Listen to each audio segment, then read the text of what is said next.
گناه هیڅ نشته والله پسې خبرې کوي دا ځینې خلک په مولا پسې خبرې کوي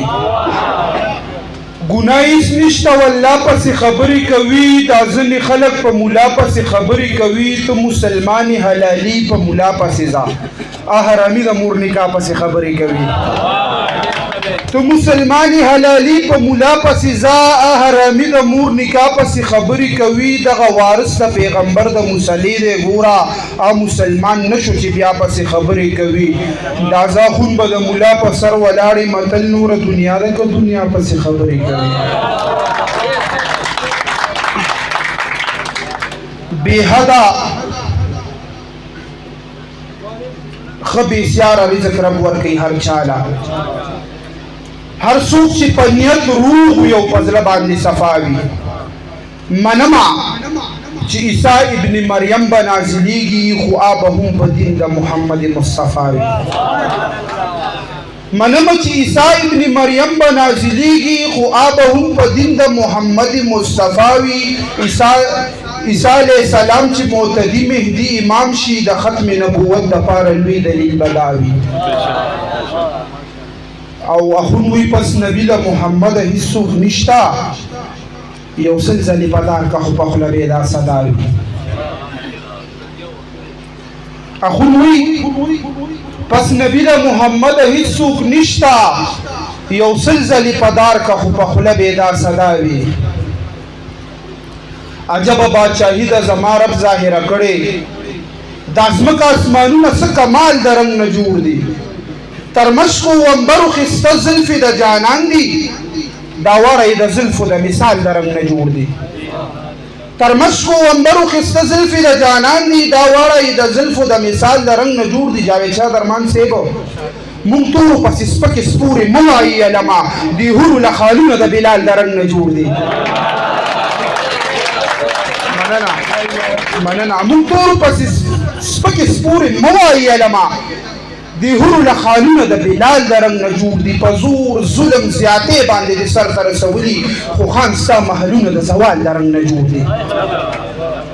په زور ظلم زیاتې باندې د سر ته رسولي خو خان ستا محلونه د زوال د رنګ نه جوړ دي په خلکو کې ګوره ایماني جذبه پیدا کا اخونه ستا لفظونه د جلال د رنګ نه جوړ دي زه دین اسلام منم مفتي صاحب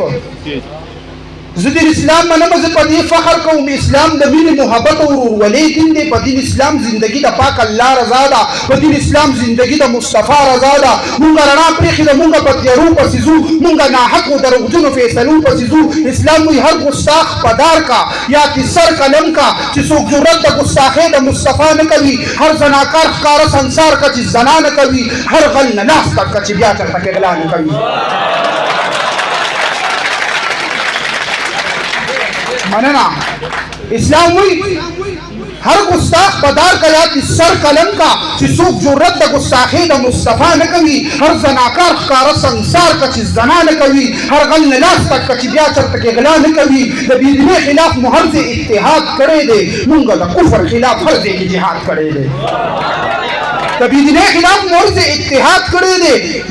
مونږ د کفر خلاف هر ځای کې جهاد کړی دی مونږ د عشق لیوني د مصطفی لیوني ګوره په عشق کې د سر نه کوي پروا لیوني جنت مو ځای دی مونږ په دغه اعتبار ناست یو په محمد خپل سر شیندلو ته تیار ناست یو مننه جنت مو ځای دی مونږ په دغه اعتبار ناست یو په محمد خپل سر شیندلو ته تیار ناست یو ربه هر یو واقدار له توفیق د عبادت ورکا یا د صدیق د صداقت نه صداقت ورکا یا د عثمان غونتې حیا او سخاوت ورکا یا د عمر غونتې انصاف او لوی همت ورکا هر مسلمان له د حیدر غونتې جرأت ورکا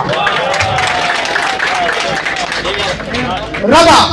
هر یو واقدار له توفیق د عبادت ورکا یا د صدیق د صداقت نه صداقت ورکا یا د عثمان غونتې حیا او سخاوت ورکا یا د عمر غونتې انصاف او لوی همت ورکا هر مسلمان له د حیدر غونتې جرأت ورکا چې دا وطن مې د اسلام په رڼاګانو رنګ شي چې دا وطن مې د اسلام په رڼاګانو رنګ شي اخون کیسه د خپل مذهب په مختصر بیان کوم چې کوم مذهب کې د اوبو اسراف کول ګناه ده دا مذهب خلک پسې د خلکو وینې تویږي دا مذهب خلک پسې د خلکو وینې تویږي ګوره د ختم نبوت عقیده د مسلمان دا د ایمان حصه ده چې پس نبی محمد نشته، دا د ثابته د قرآن حصه ده. دې عقیده باندې ایمان د امت، دې عقیده باندې روان دی امت، دې عقیده باندې قربان دی امت. خیر دی که سخته وي برداشت به کومون، که لوږه تنده وي برداشت به کومون، خو چې ګستاخ د پاک رسول پیدا شي نو دا زمونږ برداشت کېدلی نه شي. د زنانو په شان دې کور کې کېنو نه ګوره دا مونږ نه کېدلی نه شي. مونږ د امن ویلي اوس هم وایو چې د ګستاخ دپاره یو د سزا سر ورله زر کوه د تنه جدا، سر ورله زر کوه د تنه جدا. غیر که هر څومره ګستاخان پیدا کي بیا ورله ښه ساز و سامان پیدا کي، خو زما رب ګورئ جبار ذات دی، خو زما رب ګورئ قهار ذات دی. یا علم الدین او یا قادري پیدا کي چې سر د تن نه ورله وغورځوي، ورله خالد غوندې غازي پیدا کي چې سر د تن نه ورله وغورځوي، ورله خالد غوندې غازي پیدا کي. نن دا غرونه یو تپوس کومه دې عقیده باندې ته چا پوه کړی چې په عرضې کې سپکاوي کوې ته، نو ته همدغه یو ملا پوه کړی چې کومه غیرو جوړه کړې ورله خون به یې دغه وسله ماتوم. په شاعرۍ کې چې ملا به یادوي، په شاعرۍ کې به یې خوله ماتوم. ډېره ډېره مننه کوم. ډېر زبردست کبیر اخوند صاحب